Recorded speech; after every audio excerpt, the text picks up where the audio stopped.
So welcome guys, welcome to బిఎండే smart solutions. ఈరోజు మనం డిస్కస్ చేయబోయేది ఫ్రాక్షన్స్లో నెక్స్ట్ లెవెల్ ఆఫ్ క్వశ్చన్స్. అవి స్టేట్మెంట్స్లో క్వశ్చన్స్లా ఉంటాయి. Like words type of questions ఉంటాయి. అంటే ఏంటి, సబ్ట్రాక్ట్, సమ్ అని రాసి మనల్ని స్టేట్మెంట్ రూపంలో ఇందాట్లా చేయమంటారు. మీరు చాలా చాలా జాగ్రత్తగా ఉండాలి ఇక్కడ. ఇవి చాలా చాలా కొంచెం మనం ఎలా రాస్తున్నాం అనేది ఫస్ట్ స్టెప్ అనేది చాలా చాలా ఇంపార్టెంట్. సో ఈ క్వశ్చన్ని చాలా జాగ్రత్తగా వినండి. నెక్స్ట్ క్వశ్చన్, ఈ క్వశ్చన్ ఇంకోలాగా కూడా ఇచ్చారు వాళ్ళు.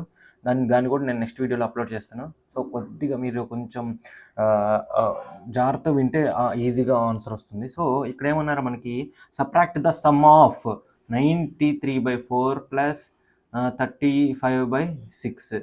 సమ్ ఆఫ్ అంటే ఏంటి, ఎడిషన్ కదా. సో సమ్ ఆఫ్ ఏమేంటి అన్నారు, 93/4 ప్లస్ 35/6. ఈ రెండింటిని ఎడిషన్ చేయమన్నారు. ఫ్రమ్ దేని దగ్గర నుంచి ఎడిషన్ చేయమని, ఫ్రమ్ 157/12. ఫ్రమ్ అంటే దీంట్లో నుంచి అని, అంటే దీని 157/లో నుంచి ఏం చేయమన్నాడు. అప్పుడు మళ్ళీ మనం ఒకసారి చదవాలి. Subtract the sum of 93/4 and 35/6. Subtract చేయాలి.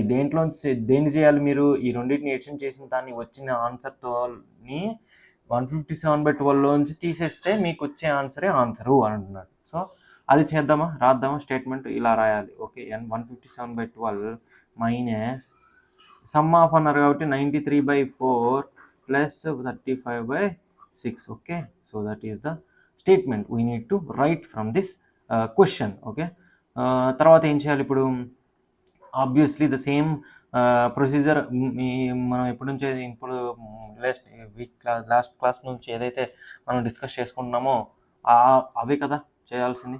దీని ఎల్సిఎం ఎంత, 12 కదా. సో 4 టైమ్స్ ఎన్ని టైమ్స్ పోతుంది, 3 టైమ్స్. ఇంత 279 కదా ఇక్కడ. ఎస్, అలాగా 4 3 12లో ఎన్ని టైమ్స్ పోతుంది, 3 టైమ్స్. 3 × 93 is 279. ఓకే, సేమ్ కూడా ఇక్కడ కూడా 6 times 2 how much, 12.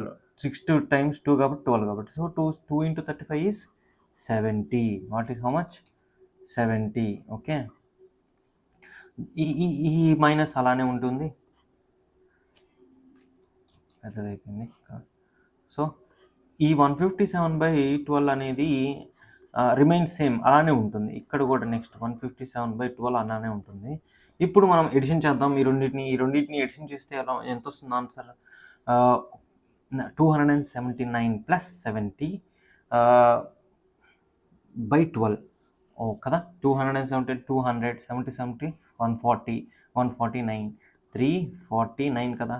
Yes, by12. Okay, so ఇప్పుడు మనం ఏం చేయాలి, మనం చాలా ఫస్ట్ క్లాస్లో చెప్పాను, ఇంట్రడక్షన్ ఆఫ్ ఫ్రాక్షన్స్లో, ఎప్పుడైతే కామన్ డినామినేటర్స్ ఉంటాయో we can directly right the LCM as 12 and the denominator is 12 and we should write the numerators as same as above numerators. We cannot do any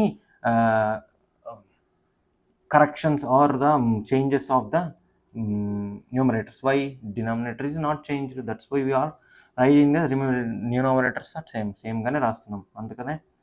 so ఇప్పుడు ఏం చేయాలి, ఈ రెండింటిని minus చేయాలి కన్ఫామ్గా. So ఎంత వస్తుంది ఆన్సర్, 2 హియర్, ఎంత 14లోంచి 5 పోతే 9 హియర్, 2 ఉంటుంది. 2 అంటే 192 ఉంటుంది. ఓకే, సో ఇక్కడ మనకి క్యాన్సిలేషన్ చేయొచ్చా చూద్దాం. 2 9s 18, 2 1 టైమ్స్ కదా, 18 6 టైమ్స్. ఓకే, సారీ, 2 6 ఇక్కడ కూడా చేయొచ్చు మళ్ళీ. 2 4 times here, 2 8 times here. Okay, 2 3 times. ఇంకా క్యాన్సిల్ అవ్వదు కదా. So what will be the answer, ఇక్కడే మనం చేసిన తప్పు చూడండి. 48/3 రాసేయకూడదు. ఎందుకు, సింబల్ అనేది వెరీ వెరీ ఇంపార్టెంట్. ఇక్కడ పెద్దదాని ముందు ఏ సింబల్ ఉంది, మైనస్ సింబల్ ఉంది కాబట్టి ఇక్కడ మైనస్ పెట్టాలి, ఇక్కడ మైనస్ పెట్టాలి. సో 48/3 అనేది -48/3 అనేది ఆన్సర్. ఓకే, ఇప్పుడు ఈ క్వశ్చన్ని మీకు ఇస్తున్నాను. ఈ క్వశ్చన్ చేసి దీని ఆన్సర్ ఏంటో చెప్పండి, కామెంట్ రూపంలో చెప్పండి, చూద్దాం. ఓకే, నెక్స్ట్ వీడియోలో ఈ వీడియో నేను అప్లోడ్ చేస్తాను. ఈ వీడియోకి ఆన్సర్ మీరు కామెంట్లో చెప్పండి. ఓకేనా, చూద్దాం ఎంతమంది చెప్తారో. Okay, I hope you are enjoying this video. Please do like, share and subscribe to బిఎండే smart solutions. Thank you guys.